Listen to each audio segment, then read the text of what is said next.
John, welcome to the show. Thanks, Tony. Good to see you. Great to be here. Good to see you as Yeah. well, man. Tell the audience who may not know who you are a little bit about who you are and what you do, and we're going to get into your background because you have a really, really interesting background I want to talk about. Very good. Well, my name's John Bradford. I live in Charlotte, North Carolina. I am a professional property manager that left the operator side and started a tech company about 9 years ago. Okay. So operator turned tech guy. Married, have 4 kids. They're all in college now, so entering a new phase of my life. Not only am I a professional property manager, but I used to serve in my state's House of Representatives. So I've got a legislator background, which is germane to what I'm sure we'll talk about today. Yeah. So that's a little bit about me. Well, you said that quickly and you said it very modestly. So I'm gonna pull out a little bit because you're a very accomplished person. You're a very modest person as well. And again, I don't want to make you feel uncomfortable by talking about accolades, but I do think the audience will benefit from learning about your background a little bit. There's a lot of color to it. There's a lot of things that you've done. Obviously, you highlighted your property management experience. But before we get there, talk to me a little bit about where you grew up. Sure. Talk to me about young John. Yeah. So, look, I have one sister. My mom and dad, they met in high school. They're still alive, thank goodness. Yeah. In fact, today is my dad's birthday. Ain't that right? Yes. Which is great. So I'll see him this weekend. Sure. My mom and dad, I come from humble beginnings, honestly. I mean, we were not poor, but most certainly we were not wealthy. I bet the combined income my parents had, the maximum was probably 50 grand their entire life, just combined income. I can relate. Yeah, I totally. can relate, Right. yeah. But we always had what we needed. The home that I was raised in, literally, I lived there from I was 2. My parents built it brand new. Wow. I lived there all the way through high school. So 2 to whatever, 18 or 19. Yeah. And never thought. And where was this? It was in Summerville, South Carolina, which is outside of Charleston. So I say Charleston because very few people know where Summerville is, but it's a suburb of Charleston. And my dad was military, retired Vietnam vet, served. And my parents didn't go to college, but they knew the value of teaching my sister and me a hard work ethic, the value of a dollar. My parents are incredibly hardworking people. They've saved their money all their lives, and really they just taught me to work hard. Be kind to people, do what you say you're going to do, right?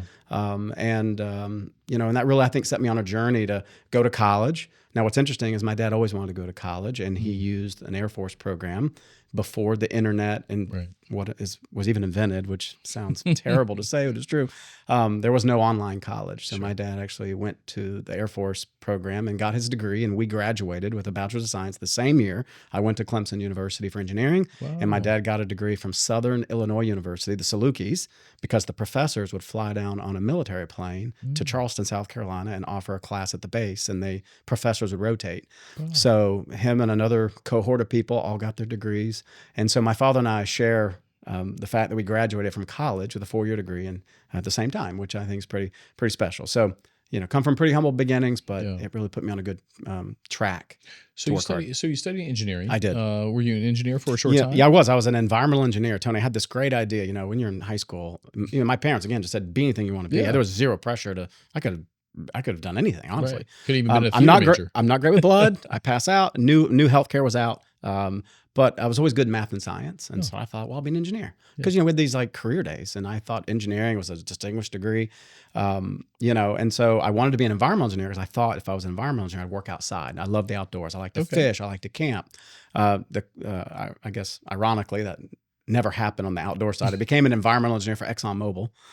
Worked in Texas, actually, in your state. Yeah. In Houston? I did. Yeah. And was always in a suit working in the corporate office, but I was doing environmental things, but I just happened to have an inside corporate job. But I did that for a couple of years, and then Exxon moved me to Memphis, Tennessee. I knew nothing about Memphis, Tennessee, except I really have grown to love Memphis. And that's right. Great. I mean, it was on the river. And then I wanted to get an executive MBA degree because I didn't get any business classes. And when you do engineering track, you're very regimented to engineering things, not what I'd say finance and accounting things. Hyper-specific. Yeah, I just wanted to learn business. So Exxon sponsored me in an executive MBA program. So they paid for it. That's what that really means. And I was a pretty young guy. I was 22 in the program, which typically you're in your, I'd say, late 20s, early 30s when you enter those programs. But I think because of the strength of Exxon, they let me in, which I appreciate. And I did the program for 2 years. And then I wanted to get into sales. Everyone in my class, Tony, said, John, you got to get into sales. You have the gift of gab. And, you hear that enough, you start to believe it. And so I said, I want to get into sales. So I was recruited by IBM Corporation. And I thought, if you're going to get into sales, IBM is one of the best sales organizations in the world, not just the U.S. So I joined IBM as a salesperson. And when was this? Not to date you. Yeah, I don't mind. Yeah. So I joined IBM in 2000 because it was the reason I asked is obviously IBM has had a few cycles, right, Yes. in their business model. And so Yeah. I was just curious. It's interesting you tune in on that. So IBM had just created their third pillar. Right? They were really a hardware and professional consulting company, but they added software in the late 90s under Lou Gerstner, who had come out of Nabisco. I'm from Silicon Valley, so that's why I'm probably hyper aware of some of these big technology. So companies. in 2000, they were building a software sales organization, and they were looking for MBAers. They were specifically looking for MBA hires. And honestly, I never considered myself a technology guy, but I thought I could learn it. So I joined IBM in 2000, and they were, like I said, they gave me a sign-on bonus. I'd never heard of such a thing. But I mean, IBM at the time was one of the biggest dogs in the business. For sure. Oh, absolutely. They were growing like crazy. The cloud was just, the whole cloud discussion. You say cloud, and most people literally was looking up, but in the IT world, it was something different. And so I was out there selling software, and IBM at the time, it was more, I always viewed it as the stuff inside the walls, like the plumbing. It was like infrastructure software. It wasn't like some software that you would go into Best Buy and buy it, if you will. But that said, I was calling on big accounts. So I had AutoZone, Federal Express. What did you learn in that experience? Because ultimately what you're doing, you're calling on these big accounts, right? Very smart people that you're probably talking to. Yes. But when you're telling them about things like the cloud, right, which is not a term that was being used at that time, early 2000s, what did you learn about that process, like in business and essentially like pushing, an innovative service or product to the marketplace? I learned a lot. First of all, I learned a lot about myself. I can honestly tell you, I loved ExxonMobil. They called me Exxon John. I was the Exxon mascot. Wow. Which is a tiger. Yeah. I did training for Exxon for new employees. So I really loved it. But I went to IBM for sales because I wanted to chase the dollar because I wanted uncapped earnings. I just wanted to go, if I work hard and I want to get the reward. Well, I think a lot of people, it's interesting because I'm experiencing that now more than ever before in the current, construct of what I'm doing now is it's not a pursuit of the almighty greenback or dollar. It's the pursuit of the almighty potential. Correct. That's right. And that's key. And IBM was uncapped earnings. So the harder, ironically, you work harder than you ever think you'll work because when you start hitting accelerators, you want to work even more. But for the first 6 months, I regretted the decision. My parents were they were not very supportive of me leaving engineering because I'd studied so hard. I graduated with honors and I really worked hard in undergrad school. Now you're doing sales like everyone else doing sales. But I just told my parents to be patient. And I had to tell myself to be patient because for 6 months, I really regretted it. But then what happened was... And you're in Memphis at this time. I was in Memphis. Yeah, I was in Memphis, Tennessee. I didn't know anyone. Tony, I knew 0 people in Memphis, Tennessee. And I had to go build a whole new network of people. Getting into the MBA program really opened my horizons. I became the University of Memphis college mascot. So I became the Tiger. Ain't that right? I was the Exxon Tiger, and then I was the college mascot. You're literally in the costume? For 2 years, I was wearing a tiger suit, spelling tiger, games. It was so much fun. And I got recruited because I was the Exxon Tiger. Were you always John with energy, like growing up too? I'm definitely an energetic guy, but I never aspired. Clemson's Tigers. Right. I never even thought about, I was in a fraternity. I never even thought about trying out for the mascot, but somehow I evolved into, it was easy. Someone said, who wants to be the Tiger? I'll do it. Okay. So and that's how it started at Exxon. But when I was doing it for Exxon, Memphis is known for cheerleading. I know I'm going deep here. Cheerleading's national champions come from Memphis. My wife was a cheerleader. Who has mascot experience That's in right. the room? Bingo. So the head cheerleading coach was at a grand opening of an Exxon station, and she saw me as the Tiger. She came up to me and gave me her card and said, "Call me later." And I'm like, Are you still in the costume? I'm in the costume. You don't talk in a costume. Call me later. So I didn't say a word. But that night I went home and you gave her a lot of these. I did. I gave her that. Fives. And so I called her that night. Her name was Sherry Ganong. I never forget her. I called her. I said, Sherry, my name's John. I was wearing the tiger costume. She's like, oh my God, you were so much fun. I need you to come train our tiger how to be a better tiger. And then it just led into, okay, hang on, Sherry. I'm just an engineer working for Exxon. I'm doing it for fun. No one wanted to do it. You're like, this is actually an unpaid gig. It was, totally. And she's like, well, can you come do it for a game? And I said, well, actually, I'm a student at University of Memphis. I'm a full-time student in the executive MBA program. I'm a student. I'm not getting paid for this. And she's like, I can give you a scholarship, Tony. She told me I can give you a scholarship. And I'm like, I don't need a scholarship. Exxon's paying for my degree. It's an executive program. So I literally went and worked a game, and then they hired me I was in the program 2 years. So I did the mascot gig for 2 seasons. I'm going to ask you a really silly question, but you've had some very interesting It's very experiences. interesting. I know. How, like, for anyone out there that's an aspiring mascot Yes. that might be listening, because we have a big mascot audience. Yes. I'm just kidding. It's a fun job. It's a fun job. But like, what is the tricks to the trade? Like, is it just over the top body language? Very big movements. Everything has to be big. Steps big.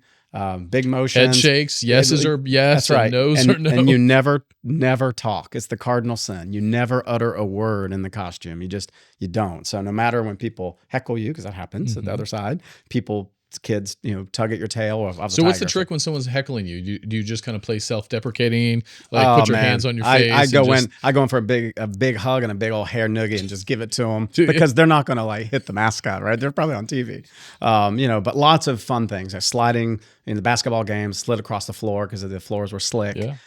Crowd surfing, which was fun. I'd never cheered. That's got to be interesting. I'd never cheered ever. You're not a cheerleader. I don't consider myself coordinated, really, not when it comes to that type of stuff. But I did learn how to do spell out tiger, and then the male cheerleaders picked me up, and I had never been picked up on my legs. Right, they're holding me way up in the air, and not even that. Just you have to stay stiff. So any cheerleader who's watching this thing would know you have to stay stiff like a board. They always say, stay stiff, Bradford, stay stiff. And so I would just be as stiff as I could and lock your knees, and then they just push you up, and then while I'm up, you raise one foot and you spell tiger to the audience, and then the cheerleaders are holding the sign. So, you learn a lot. It was a lot of fun. I will tell you, I lost 7 pounds in water weight every game. It's crazy. I weighed myself before and after. It's crazy you said that, because why I'm so intrigued is I've spent a little time with different companies kind of behind the scenes putting on a mascot costume. And I did that for a summer, probably 15 years ago. And I lost like a good 10 pounds. Yeah, every game, 7 to 8 pounds I'd lose in sweat. I put bandanas on because you can't. I look through the nose, like the eyes are up here, but my nose was my viewing cone. So everyone's looking up. So I looked at nostrils all game because everyone's looking at the eyes, but my nose is what I could see out of. But you can't get to your face because it's a fiberglass helmet with fur on. It was a tiger, and so I date myself. I went to Radio Shack, bought all the equipment, and made myself a fan and mounted it in the snout. And I would turn it on, and it would just blow. But if I bent down, the sweat would hit the fan, and it would kick it back into my eyes. So I had to learn timing, close my eyes before I bend down, because otherwise salt was going to go right back in my eyes. And and that did happen. But you learn. It's a lot of fun. I would encourage people, put on a costume if you're just having fun. It's a great way to express yourself, and no one. You have pure anonymity. No one knows who you are. So I'll ask you a more serious question, but really predicated on your experience as a mascot in some ways. Is taking that almost that character. Yes. Right. That anyone could say that they are really in the role they are. You are as a CEO. You're to others. You're a persona, a character, right? Have you thought about it in that way at all, from even just a personal brand, or how to bring your leadership qualities to life in a way that a mascot really is doing the same thing, right? Bringing a lot of energy to a stadium or to a group of people. You're just sort of accentuating energy 1,000%. Of your job. The team. Right. Right. And it has to be authentic. And not to say that the mascot is the leader, but in a lot of ways, the mascot is kind of the leader of the energy on the sidelines. Have you thought about any correlation to you being kind of that energy leader of your company? Well, not only have I thought about it, true story, I incorporate it into, I've always incorporated it into my companies. PetScreening is my second company that I started. I used to have, I told you I was a professional property manager, and I had a company that managed single family residential. So I didn't come from multifamily, I came from single family, but we managed thousands of assets for some of these big institutional players that are all publicly traded today, and a lot of mom and pop investors, people who bought IBMers, by the way, and Exxon people who I knew as colleagues. But we have 3 core values at PetScreening. 3. Everyone deserves an opportunity. Make your mark. Now, I don't say make a positive mark, but I most certainly hope you'll make a positive mark. Sure, that's up to you. That's right. Because if you make a negative mark, you're going to have a short tenure here, right? But make your mark. And the third one is laugh more and have fun. That is truly our core values. 3 of them. That's it. Wow. 3. And we don't. Look, our team, and we're almost 200 people now, which is crazy. 200 employees. You pinch me on that, but I tell them it's incumbent on the pack. We have a lot of puns on PetScreening. Call them our pack, but it's fun. And I tell my pack, it's incumbent on you to help tell me if you don't think we're living by our core values. It's one thing to talk about them, but it's another thing to live by them. And and we'll unpack each one. But everyone deserves an opportunity. We live by that, and I know we do. make your mark. I feel like we live by that because we have, I don't really, people have entry line employees. Everyone at my company, even if you consider yourself entry level, I don't consider you because you have a job to do. And if you don't do it well, it'll impact the whole company, right? So everyone has their line to toe, if you will, right? And then the third one is laugh more and have fun. And I mean, I'm just coming back from our 4th annual Bahamas cruise. We took 161 people to the Bahamas. It's our 4th annual. And there would have been a 5th annual, but COVID canceled it. And we did a camping trip instead. We still did something because I refused to not just to sit down and do nothing. So we went or a virtual event. We did camping and to your point, distance ourselves. So laugh more and have fun is important to me. And I know it's not like going to Six Flags type of fun, but I think you have to, you spend a lot of time. I tell people, have a nice car because you're in a lot. Have a nice mattress. You're going to sleep on it and you might as well get a night's sleep and work somewhere you love to work. And if you don't like any of those 3 things, I'd suggest making a change because they impact your daily lives. I drive a ton. I want a good night's sleep. I don't sleep that well anyway, but when I do, I want it the best I can. And the last one is enjoy what you do. And that is so important to me because if someone doesn't enjoy what they do, then why do it? So you speak with such wisdom, and anyone who sort of speaks to, with such wisdom as I think you do, from my experience, has gone through a lot of life and has made, and I don't want to say more mistakes than the other, but you learn that way. And so I'm very curious, John, because you seem very certain and resolute in your principles. You name them over and over, and I sense that you had a big part in creating them if you didn't create them, solely on your own or with obviously your leadership team as well. Why were those 3 so important to you, and where did they come from? Do they come from your upbringing? Did they come from just your group of experiences from IBM to Exxon to your first company to now your second? Well, company? I mean, I don't know. I mean, look, I'm not a perfect person. I don't know. I try to put myself in everyone else's shoes and see it through your lens, my lens. Someone asked me, I do a lot of dinners, you can imagine. And so not too long ago, I was asked what is your superpower? And I'm like, that's interesting, and I don't know. Have you not thought about that before? I mean, I've been asked that twice in the last year, which is interesting. And I gave 2 different answers, because they're kind of off the cuff. Would you be willing to share them? Yeah, I would. Yeah. The first answer was, I feel like I have the ability to find people that believe in me and what I'm doing so much that they treat it as their own. And when you can find someone who comes in and treats it as their own, when they're not an owner, right, or they're not the founder, but they treat it like it's theirs, right, then there's something incredibly magical about it. The good Lord gave me the talent to find those people because those people are what make. I didn't go to the House of Representatives because I had a company that wasn't running well. I went because I had the people running the company well to let me go to the House of Representatives because it's very hard to be good. You can't just be good at a lot of things. I want to be damn good at a lot of things. In order to do that though, you have to have people to help stand that up. So I have somehow been able to find a group of people, and I'm loyal. If you're loyal to me, I'm loyal to you. I mean, I have people, one of my SVPs I've known for 19 years, another one I've known for 25 years, my attorney I've known for 26 years.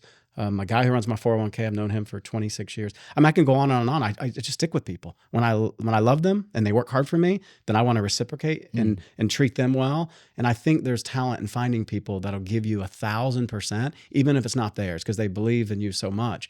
I don't know how I got lucky with that, because I have picked right most of the time. I'm not saying in every instance, but most of the time I've picked right. And I'm very thankful to have that skill set, because once you pick the right people, then you give them the autonomy to run it, and I don't have to manage it. Let them just do their thing.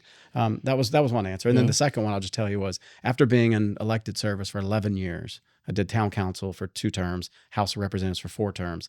I feel like I left that role, both of those roles, with more friends than enemies. And I think that's a superpower right now, because everyone seems to be at each other's throats. Right. And trust me, we're a 2-party system. No matter your party, you have to figure out how to compromise, and life is full of compromise. And anyone that tells me that they don't compromise because they're so principled, I know they're not telling the truth, because there is no homogenous anything anymore. You don't get along with your spouse all the time. You just want to get along with them most of the time. You don't get along with your kids all the time, just most of the time. And when you unpack that for everything in your life, you go, wow, I'm actually compromising every day in everything that I do. And that's what I tried to bring to public office is, look, I may not be in your party, you may not be in my party, but yeah, we're going to disagree on a few things. So let's park those. Where are we going to agree? And when I left office, and I can tell you, I had more friends than enemies in this climate, I think that's a real superpower. I do. It really is. Thanks for sharing both of those. The first, and kudos to you. I think they're incredible superpowers. I think they're wonderful gifts, and I'm sure the people in your life, family, friends, and the associates, and even myself. I've been in your circle a very short amount of time, but I feel I've been also blessed to be in your presence in that way, and I take that for what it is. I know it's taking compliments is always a weird thing of life, right? Just to say thank you, but I want to go back to the first one that you said is that the superpower that you found people willing to trust you and follow you. And I found it interesting how you worded that is you gave them the credit for trusting you and following you. When on the show and in much of my multifamily career, we've talked a lot about leadership and how dynamic leaders, you've quantified it as you found them, as though it was a discovery mission or maybe divine intervention that has allowed you to find them. I would say to you in hearing what you just said, but also spending a lot of time in multifamily and talking to a lot of leaders and seeing leaders that are successful and leaders that really have a hard time getting people to follow them, frankly, that it had more to do with you than them. And would you be willing to unpack that a bit in regards to like your leadership philosophy? Because I think you gave them credit that they trusted and followed you, but you had to be trustworthy and followable. Yeah. And I think there's a lot of leaders that are challenged today because I think they're very focused on themselves and maybe what their mission is and forget to bring a whole group of people along with them on that. Yeah. Here's the only thing that I could say that I think has been a core tenet of the way I was raised is, you lead by example. I will never ask someone to do something that I will not do myself, period. And I mean from a laborious job. Sure. I mean, I have not too long ago, I literally had a septic tank issue and the plumber at your home, at my home. Mm-hmm. And I had to go upside down into the tank. And the plumber's like, I've never met a homeowner who's even willing to do that. And I'm like, you know what? This is my house. This is my family stuff. I'm not gonna make you do it. I used to have a cleaning, we had a cleaning schedule at my first company. We couldn't, I'm relatively cheap. My kids would say I'm really, really cheap. I say I'm fiscally conservative, but I like to save money. I'll buy Diet Coke on sale. Let's put it, I don't buy full price. I wait for it to go on sale. Mm-hmm. But I didn't want to pay for cleaners. We didn't really quite have that money yet. So we would shut the office down and we would clean the office as a team. Mm. This was not PetScreening, my first company. And we had 1.5 baths. And I remember I would put the yellow gloves on and I would clean the toilets myself because I thought, well, if my team sees that I'm willing to clean the toilets, then on the days that I travel, because I was still working at IBM, I was sort of like, I was just sort of hustling this management company as a hobby that turned into something really magical. But I felt like because I was willing to clean the toilets when I was in town, then the times that I wasn't there, someone else would be willing to clean them. And eventually we got cleaners, but I would say it wasn't totally short-lived. It was a while. But I think just leading by example, I mean, it's all you can do. I mean, your word is everything. I mean, and why would you ask someone to do something that you either haven't done yourself or wouldn't do yourself? And I don't know, it's just served me well. And I don't know, I think it just works. I mean, if you go to a trade show, Tony, you see me putting up my booth. I mean, look, I don't even like founder, CEO, great. But I am not too fancy to just fly in after the booth's done, have my dinner meeting and fly out. No, you will see me putting my booth up. You will see me taking that booth down. You will see me standing in the trade show floor in the booth. You will see me doing the dinners. I just think that why can't I be there with everybody else? That's just the way I'm wired. That's what I do. Thank you for sharing that, by the way. I think you've come to realize in your life, those with similar titles as you don't do all those things. Right. I'll give you an example. Even in my own small world, when I was leading operations, I would, clean doorknobs during the pandemic. I felt that was really important for me as a leader to go out there like you just said, to say during a pandemic when we didn't know what was going on and we're taking rounds of shifts of cleaning multifamily doors for our residents. Sure. And I was told, you could stay home and stay safe, right? And I thought, at the same time, I'm telling my teams to put themselves in what we thought at the time harm's way, right? And I just remember going out there and put a mask on and put some gloves on, and I also remember being very frightened that morning because we all didn't know what was going on. But I also, at my core, I knew that was the right thing for me to do as a leader. And obviously, I recite that story today, 5-6 years later. Probably will recite it for the rest of my career in a lot of ways because it was pivotal for me as a leader. And it also, my team saw me do that. And so I'm really inspired by the stories that you've shared, whether it be upside down at your own home in a septic tank, or probably other stories you didn't even share here in the short amount of time on the podcast. And that's obviously just one story of many for me as well. But it's something that I think as a leader, I thought most leaders do or would think to do. I've come to realize now, being exposed to a lot more of the industry and sometimes more leaders as well, it doesn't come natural to some leaders to think that they should do this. I think I've come to realize that maybe it's either an emotional ignorance thing, or it's I'm a better than thing. I'm not sure what it is, and I don't want to name call or anything of that sort. But the question I have for you is: you've observed other leaders not doing these things, I'm sure. Oh, for sure. I see it all the time. Political leaders or other leaders in your space. Well, I don't have to see it. People are shocked that I'm doing it. That's the telltale. Right. You're like, is not everyone else doing this? I mean, suppliers around us are going, that's your CEO and founder, like sweating there, standing on a bar stool, putting up the top, rail.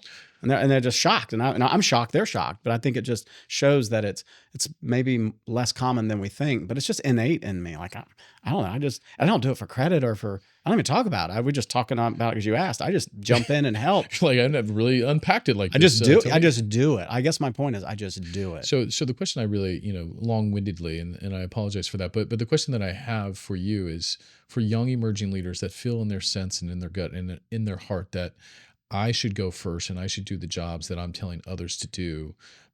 But sometimes even my leaders aren't doing that. But I feel in my core, I should be doing that as I grow and emerge as a leader. What would you say to them from your experience in seeing people being willing to follow somebody, willing to do the dirty job? Yeah, well, I mean, leading means sometimes blazing your own trail. So if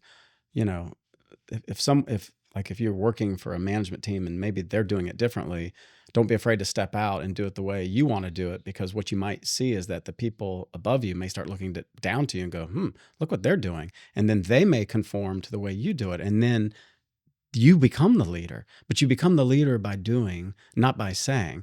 Lip service is still around. I mean, being in politics, I heard a lot of it. And leadership has nothing to do with title, let's be honest. It really doesn't. I mean, you can slap the sexiest title on anything, but that can be that'll get smoked out pretty quickly.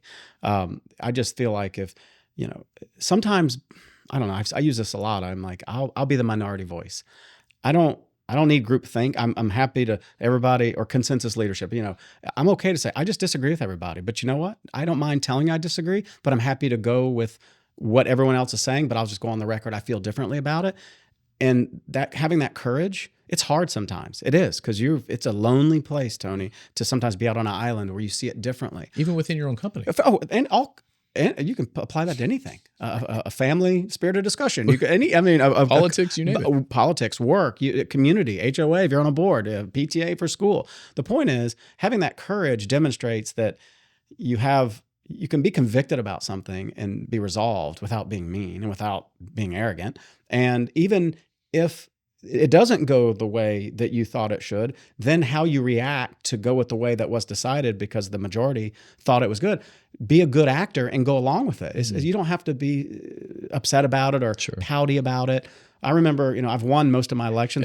And this is you, and I want to get to that story about elections, but this is you as a leader, even within your own company, say, hey, listen, let me just go on the record, guys. Yeah. I disagree with this direction we're going to go for these reasons. Yes. But if by a large majority you believe we should go in a different direction, I trust you guys, and as your leader, but also as a team member with you, I will go along with what we're doing and make the best of it. Yes. Now, if it turns out to not be the best, we'll make decisions along the way. Well, and it's also reversed. Like, if you disagree with me, I encourage you to speak up. I don't need a bunch of people around the board table or even in a leadership meeting just nodding their heads, agreeing with me because they think because I said it's the way it is. I'm not the gospel, Tony. I get one vote. Everyone gets one vote. So let's all decide how it's going to be. So I encourage my team, like, I don't want a bunch of yes people. If I want yes people, why do I have you? I need you to challenge my thinking. So a lot of times it's just the opposite. I might see it one way, but I encourage my team to challenge me on it, and it might change my thinking. I guess my point is, I think being a leader is recognizing that, thought leadership may come from you, but it may come from others, and then recognizing that maybe they're seeing it differently and adjusting to it. And, like, I remember this silly quote, but like, something about when the wind blows differently, you need to adjust your sails. Mm-hmm. Adjust your sails, man. Like, the wind's blowing differently. Sure. If you don't adjust your sails, you're not going anywhere. So adjust your sails. And I don't know. I just think that's very, very important. Where did you see this, John? Like, where did you learn this? I don't know if it was one place. I'm just maybe just through life experience. I honestly, I don't know. I guess I've been through a lot of, I would say maybe being in elected office, I stood at the polls, like literally all day, every day. Mm-hmm. I mean, hours shaking hands, saying hello to people. Interacting with the public. Oh yeah. Right. And let's just say 50% of them, very well probably didn't support me because they were the other party, which again, it's the way that it is. But I still was very kind, saying, hey, thanks for being here to vote and exercising your right to vote. But people say a lot of mean things to you. They do. And especially online. And it just sort of made me just kind of say, okay, I need to rise above it. Because was that difficult at first? Yeah, I just think because it is a yes. I'll just summarize it. Yes. But I learned to deal with it because I kept telling myself, John, if you're not doing it, then someone else would be doing it, and maybe they'd be doing it much differently. And the whole reason of doing these things is to make a difference the way I see it and the way the constituents who vote me into office see it. But even still, I have to do it with a smile, but I remember winning and how it felt, but I remember more when I lost how it felt. Mm. And what was more interesting, Tony, was all the eyes that were on me when I won was one thing, but boy, it was amplified when I lost. I think people, They study you closer when there's something that happens to you adversely. I don't know what it is. There's probably some study about this, but I think in life, period, in business. And yes, politics. I think when people are down and out, and all the eyes go on you, and something didn't go your way, I think there's more focus on how you handle that moment than the moments when it was a winner chicken dinner. Everything's great. I mean, let's be honest. That's when character comes out very clearly. It does, and so. When I remember losing a race, and I mean, I just handled it. It was, trust me, I'm competitive, Tony. Sure. And I was upset I lost, but at the end of the day, I had to handle it with grace, and I did. And you swallow your pride and say, I didn't get them, so I got to be better. And then 2 years later, I went and ran again, and the person that beat me, I beat that person, and I came back because I learned from it. Yeah. And I will admit that I could have worked harder, or maybe I could have done more. And so that was a good life lesson, is like the number of eyes I felt that were watching me when I lost than compared to when I won. And I tell my kids that everyone's watching. It's easy to watch when things are going great, but when they go bad and they start to slide, how you handle it is going to define everything else. So just be measured. Like measure that baby 2 or 3 times before you cut it. And, and that includes just reaction and, things you post on social media, words you use.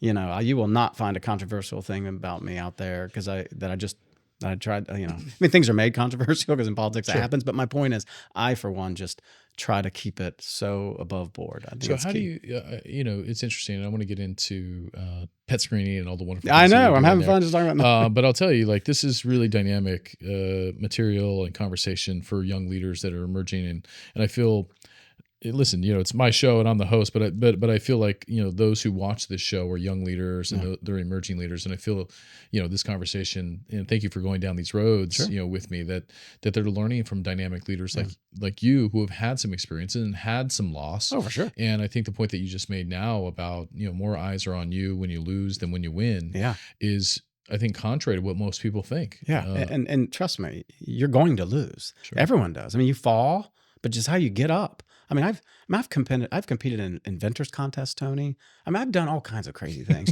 I'm a guy that tries things. I think the big difference between me and maybe a lot of people that I know that say they have business ideas is I put my money where my mouth is. If I think there's something that is a good idea or something that needs to be done, I will do it. And I don't need others to tell me to do it. I will do it. I will put my own money in it. I will put my own energy in it. And if it doesn't work out, there's no one to blame but myself. But that's okay, because the key is you need to do more things that work out better than ones that don't.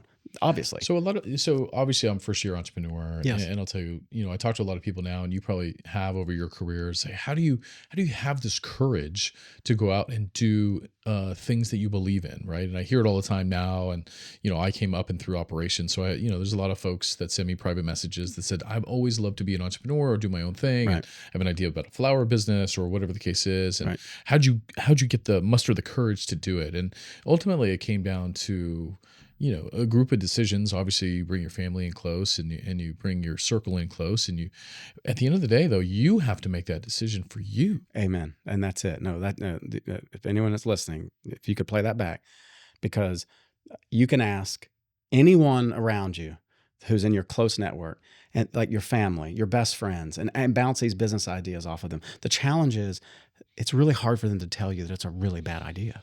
I mean, even if they think it's a bad idea, they're not going to tell you, Tony, because they don't have the heart to. But even on the reverse, because I'll tell you, with 4 kids, special needs, we'll get into that a little bit. Starting a business during that time, downturn in the economic, climate as well.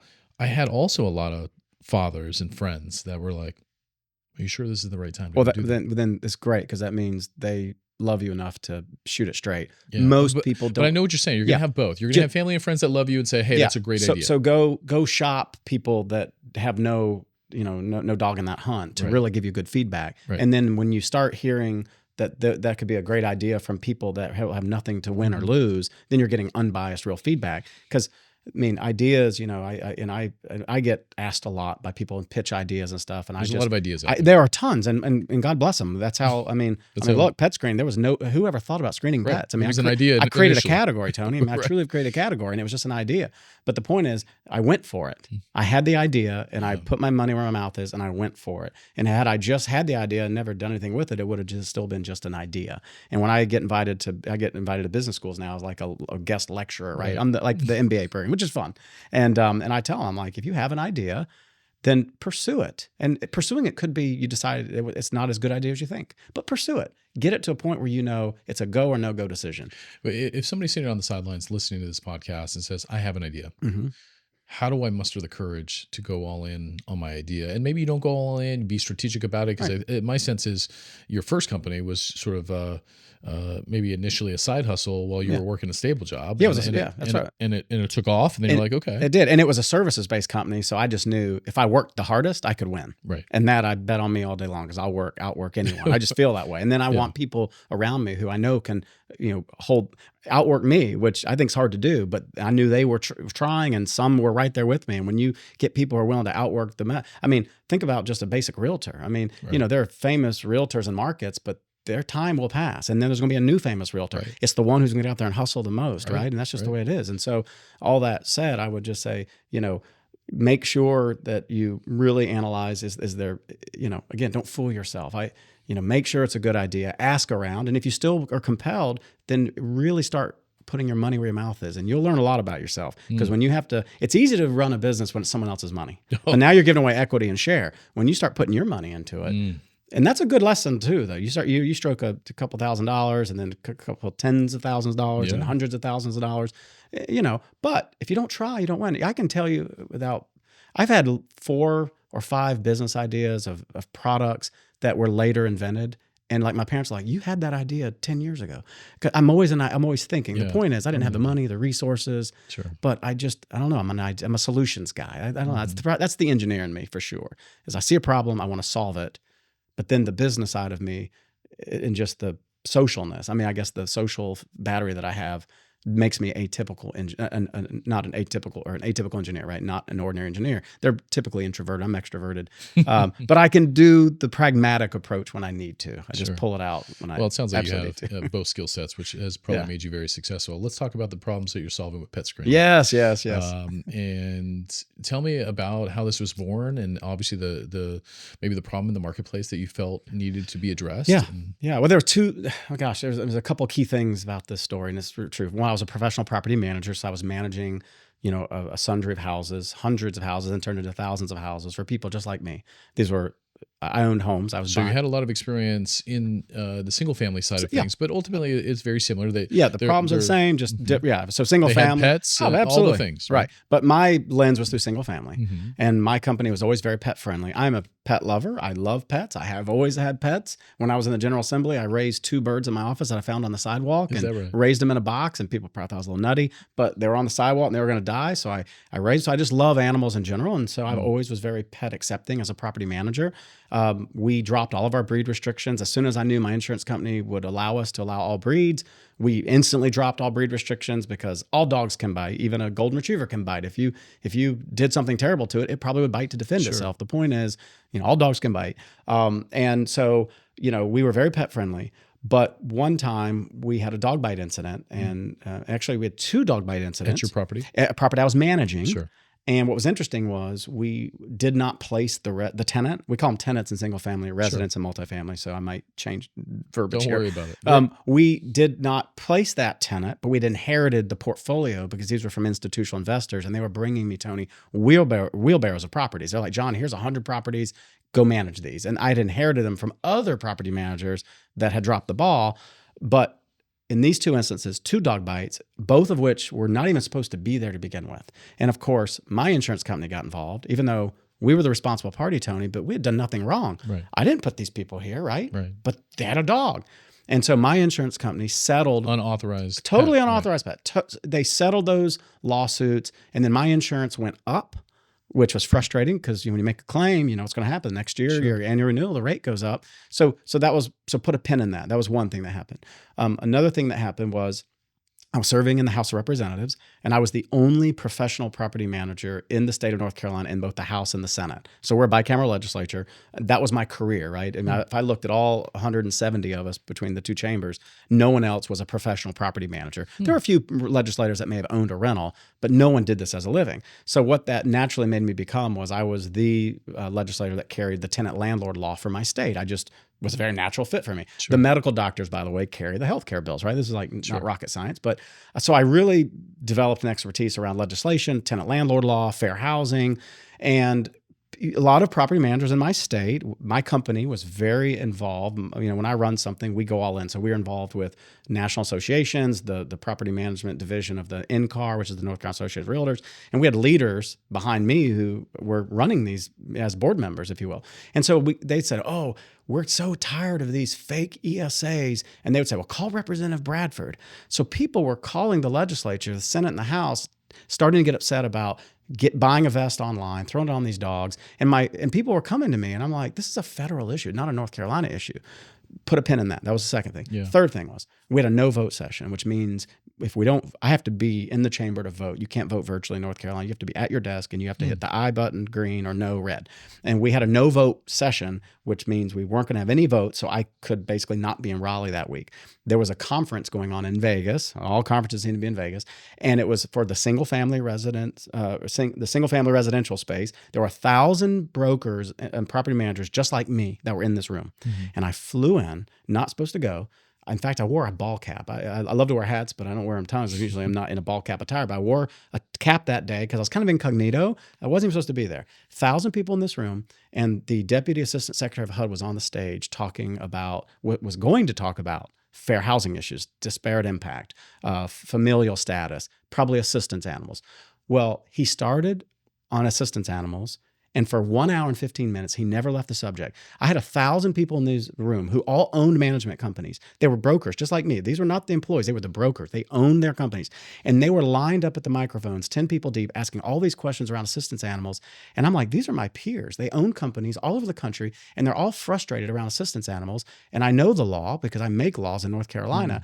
And that was the third pin that made me go, I need to go figure out a software product that helps manage pet policies for companies, helps make it possible for maybe to think about dogs and breeds differently. I don't force people to drop breed restrictions, but if you want to think about breeds differently, our product helps you do that. And the third thing was I wanted to, not punitively, PetScreening is not punitive. We want people who need assistance animals have the right to have them. They're not the problem. It's the bad actors who want to get around pet rent or get around maybe a restriction because that's their baby. And you say no German Shepherds, they're like, that's my baby German Shepherd. Yeah. And then they go see a doctor and get a letter. The point is, I knew this industry needed help. And then I got on I think I was using a Crackberry at the time, they called them, right? Blackberry? Yeah, Blackberry. And I started looking for domain names and eventually found PetScreening. And Wait, you were looking for domain names in Vegas? Yes, I was. And I didn't find it that day. It took me about a week to come across that domain. But the point of that story is, in that moment, I knew was it. the third pin that said, this is something I mean, if there was ever such thing as an epiphany and the clouds parted and I heard the angels sing, I'm not joking. It was in that 1,000, which is really interesting about Vegas, right? In a 1,000 filled conference room. It was a general session. Was it Caesar's Palace? I don't know where it was. I don't know. I can't remember, but it was on the Strip. So it was at a decent hotel. And it was in that room, I thought, because I could almost like feel like I leaned forward and I looked this way and I looked that way. And people were asking the same question differently. And again, they didn't know who you were or anything. No, I mean, a lot of them knew me individually from the industry, Sure. but they didn't know I was necessarily there because I kind of snuck in. But the point is, it was in that, I'm like, man, these are the smartest, these are the leaders of the industry. And they're asking all these questions. And I'm like, there's an opportunity to help all of them. And then that was the epiphany. And it was the third pin. And I came home and just, and when I told my wife about this idea, she fell asleep on me. And I'm not joking, she did. And her head hits the pillow, she's out. And I talked for 30 minutes. I'm long-winded, as you're learning. And anyway, so we laugh about that now, but I was pitching this idea to her. And then I went and found the domain name, and I went and found a developer, and I just started. And I just ran hard and have been running ever since. What a cool story. And it's true. So what is the 8-second sort of elevator pitch for what PetScreening does if somebody's listening? Yeah. Well, first of all, it's free to property managers. I mean, I was a property manager and I knew the best way to get your attention is make it free. Yeah. It's a free business model, but we do something really tremendous. We make sure that, I feel like we're a double-sided marketplace. We want to help people with pets. We think it's important for them to have them. That's the fabric of Americana. But if you're going to have a pet, you need to be responsible and you need to know the rules to follow. And that includes either having a pet or maybe not having a pet, which means don't have a visitor with a pet, because visiting dogs often are a problem too. So it's really about just making sure that property managers have a platform that can make sure that their residents and tenants understand the rules of pet ownership so that they're responsible, they're accountable. And then if someone is seeking a reasonable accommodation for an assistance animal, that it meets the framework of the law. It's really that simple. And it's and that's city to city. It's across the country, we are right? all 50 states nationwide. No friction. I know in leasing you don't cause any friction, and we're so. We've grown so much that like it's kind of a crazy stat. 1 out of every 7 rentals in the country trust PetScreening. So our profiles are portable. So we have a lot of people that will apply for a property and they, we make revenue by charging the person who's applying a pet application fee, so to speak. So it's free to the property manager. But once they come into our platform, they don't pay again. They can share it over and over and over. So we think that's important. So it's a one-time fee. Yeah, exactly. And it's just, and every year we reevaluate: is it the same pet? Is it still vaccinated? Has it bit anybody, et cetera? But the point is, we're seeing our profile shared from property manager to property manager. It's not uncommon for someone to apply at 4 different residences trying to get one, and then maybe all 4 use PetScreening, but they only would have paid the fee once. But every property manager may have different rules about their pets. And so our product is dynamic enough to make sure that whatever rules, I invented the FIDO score. People have FICO scores. So I created the FIDO score. I trademarked it. And so we give a FIDO score. And the FIDO score is, I can't predict, Tony, a good or bad dog. I can't do that. But I try to show, does the pet parent and that dog or cat together, how much risk are they bringing to the property? So if you have a puppy's going to be a little more risky because it still hasn't peed. It hasn't been taught to potty train outside. Right. It's going to nibble on your baseboards, et cetera. But we're not saying don't rent to a puppy. We're just saying there's a little more risk there. Right. And so all that said, PetScreening is just a platform that people can use to help manage their pet policies and manage pets and stop. I like to say stop fake ESAs, because people are really, it's wrong to do that. It gives the people who need those animals a bad name. I have a daughter with a service animal. And it has made the difference in her life.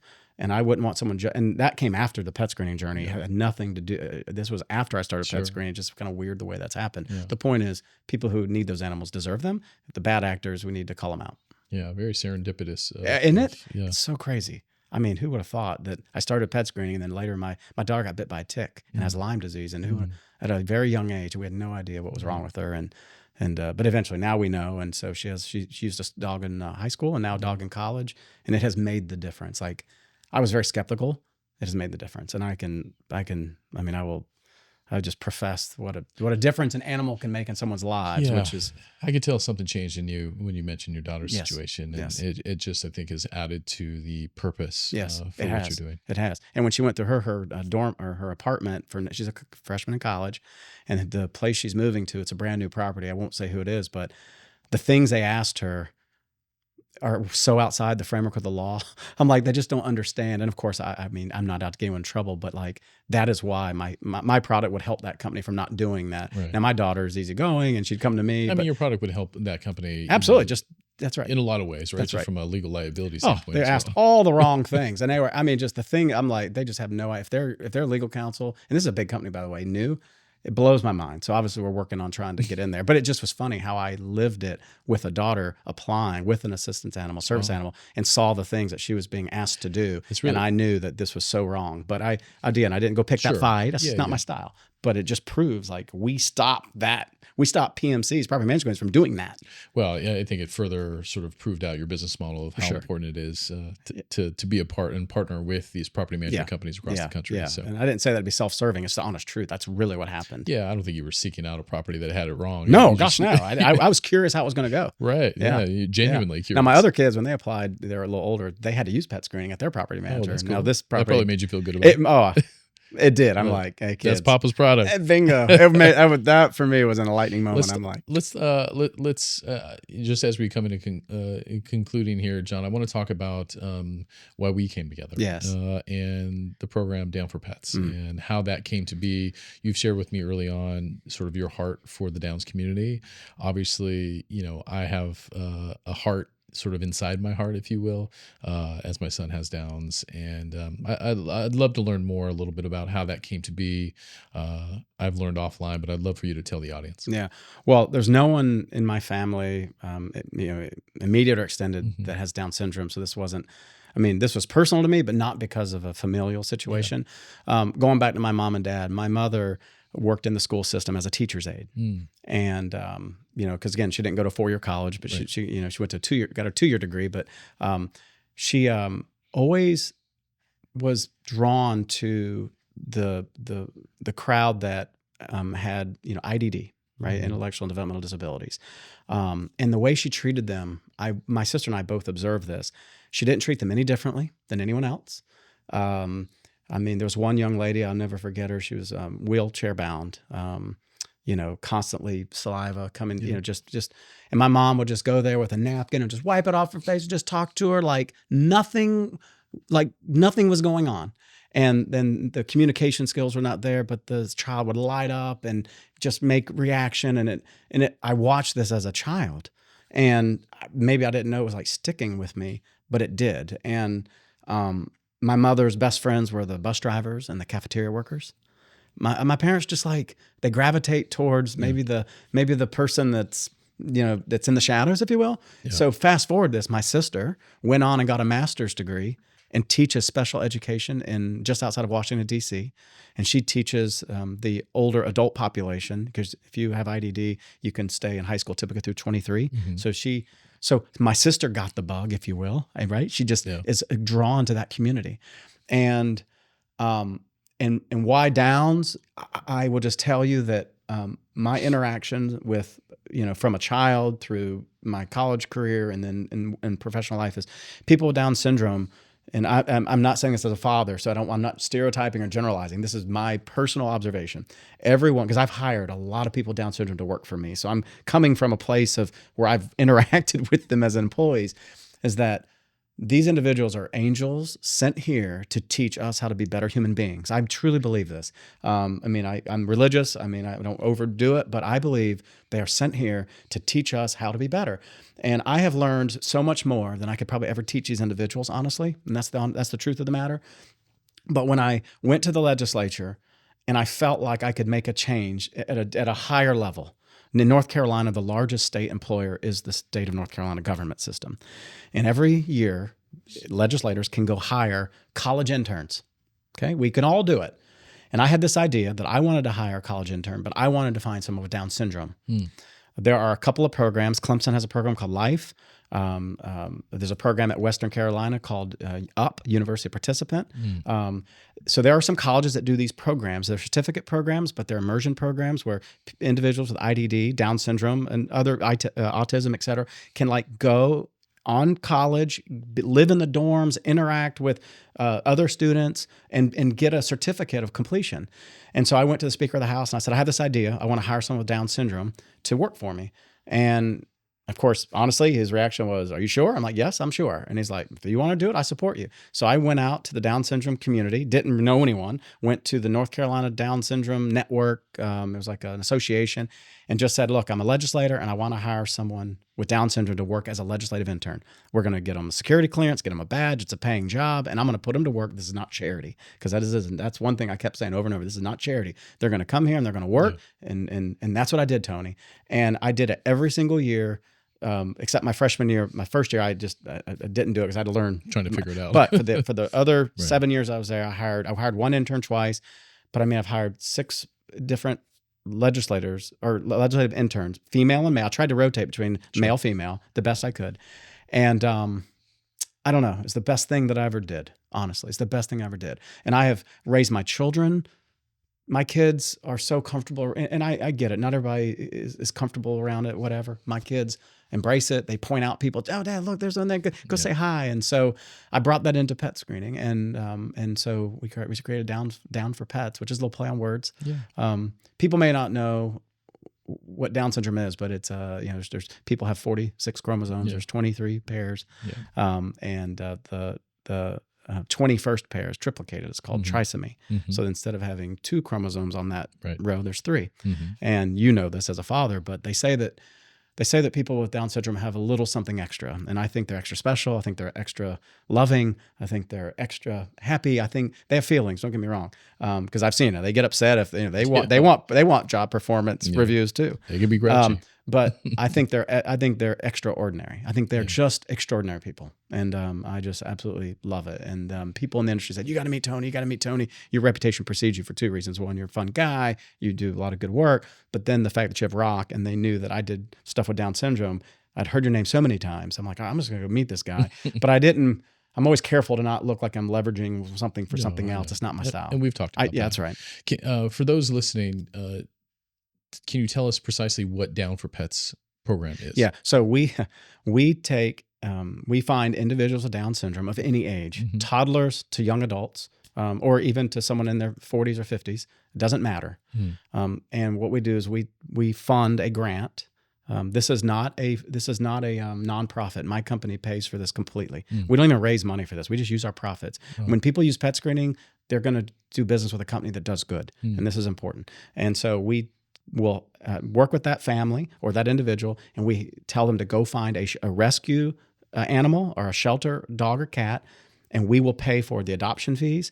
We will pay for health care and food for about the first year. So it's typically anywhere between $600 to $1,000. We will go up to $1,000 grant. So we're doing kind of these $1,000 grants. Which is, I know you said, a modest amount of money, but that's a lot of money for some of these individuals. It is. And we don't make any, people who have children with Down syndrome, they always have healthcare bills. It never goes away. So this isn't even financial need. You could be the wealthiest person in the world. If you feel like you need this grant, I will pay for it. We don't even care about your income situation, because we know that you have a lot of other things going on. What's important to me is that I'm taking, I talk about, we changed the trajectory of 2 lives. The average hold time for an animal in a shelter is 3 days. And that 3 days means something is not good that's coming. It is 3 days. So euthanasia is probably inevitable for a lot of shelter animals and sadly, there are a lot of types of dogs. Regardless if they're adopted or not. Well, I mean, if they get adopted, they won't put them down, of course. But if they don't find a home. But you're saying really just the average amount of time that they're there is 3 days. Exactly, on average. So the point is, it's a ticking time clock for them to be able to live, right? And so we want to save as many of those animals as possible. And then when I think about someone with Down syndrome, I know what an animal can do. I know what an animal does in my life. And I think if a parent believes that animal could bring, people with Down syndrome have unconditional love. Dogs and cats have unconditional love too. So when you match those 2 things, it's a beautiful thing. So we don't make the decision of what the dog or cat is. We let the families and the individual with Down syndrome go do that. We just fund it. And it's called Down for Pets. Every year we have extra money left over because we can't find enough people to apply. Now, we have done lots and lots of grants, but we want to do more. And so part of this with you is just getting the word out. So to our pet screening customers, we got a big day coming up, World Down Syndrome Day. And we'd love it if companies would send out, today's World Down Syndrome Day, and here's a program. If you know anyone in your family, in your friend circles that is looking to adopt and rescue a pet, apply through Down for Pets. It's really not hard to qualify. I mean, that's the whole point. I say free money because people say there's nothing free. Tony, I'm paying for it. This is pretty damn free because I'm paying for it. My company's paying for it. Yeah. And we don't have we do want to see a picture because we're dealing with people all over the place. So we want to see a picture of the individual Down syndrome and with that pet afterwards to make sure it really did go through, and no breeders' dogs. Breeders' dogs are fines. The problem is I don't want the grant going towards a $2,500 fee. I really want it going towards rescues. That's very specific. Yeah. But it doesn't matter the breed, the size, cat, dog, we're indifferent about it. This has been quite the interview. Yes. Yeah. Thank you for shining a light on Down for Pets. Yeah. Thanks for having me be a part of it, man. It's obviously this piece still continues to be pretty emotional for me in all the best ways. And obviously Rock has changed our life in all the best ways, and everything you've said as a parent, they are angel babies, right? They're sunshine babies. They are. And I do want to say one thing, Down for Pets is you can go to downforpets.com. And that's down, DON4, the number 4. I think we actually own the FOR too. So Down for Pets, Down for either way. Google search it or ChatGPT. That's right. Search it. I own both those domains. But the point is, it'll get you there. Yeah. We used to call it PS for DS, Pet Screening for Down syndrome, and that was like an internal thing. But as we started to do it more broadly, people were like trying to PS for DS. So that's when we rebranded to Downs for Pets. But there are some videos of stories of some of our grant recipients, and it'll reference PS for DS, and so that was back early generation. But there's one video particularly, Sam Henning, he adopted a cat, Bruno, and Sam, wonderful human being, and Sam is now married a young lady with Down syndrome, and that is their child. I mean, that is their child. He told me that. He's like, they went and adopted, even they weren't married, they were dating, engaged when they went and got Bruno. But Sam, and on this video, if you watch it, he talks about how this is his child, and that's it's genuine. Like, that is his child, and so that is why when I see that unconditional love, and I treat my pets like they're my children too, so I can totally get it. But it has changed his life and his wife's life, and we changed Bruno's life because he was that little tabby cat was in a shelter and had a clock that was running. Yeah, and that's powerful. John, well, I can't thank you enough for being thanks on the for show. having me. Yeah, a lot of great things. Yeah, a lot of fun. I'm sure we went way longer, but that's all right. What the heck, sometimes you have to do that. And I just, you mentioned changing people's lives. It sounds as though that's also probably one of your callings, is to be able to change a lot of people's life through employment, through the Downs program, and through other. It's pretty cool. I have big plans. Like, I think I'm just getting started. I mean, if PetScreening is doing really well, and I don't know, there's a lot of good I think I can do, and I think I'm just getting started, and that's very important to me. I'm trying to teach my kids that. Yeah, it reminds me of what my father told me is use your powers for good. Amen. Right. Yeah, and I agree. Well, thanks for having me. It's a lot of fun, and we're happy to be working with you. Yeah, thanks for being on the show. You bet. That's a wrap. Ooh, man, that was good. Yeah, thank you so much. Jeez, gosh, that was. I got me tearing up a little bit. I'll have to unpack with him, isn't it?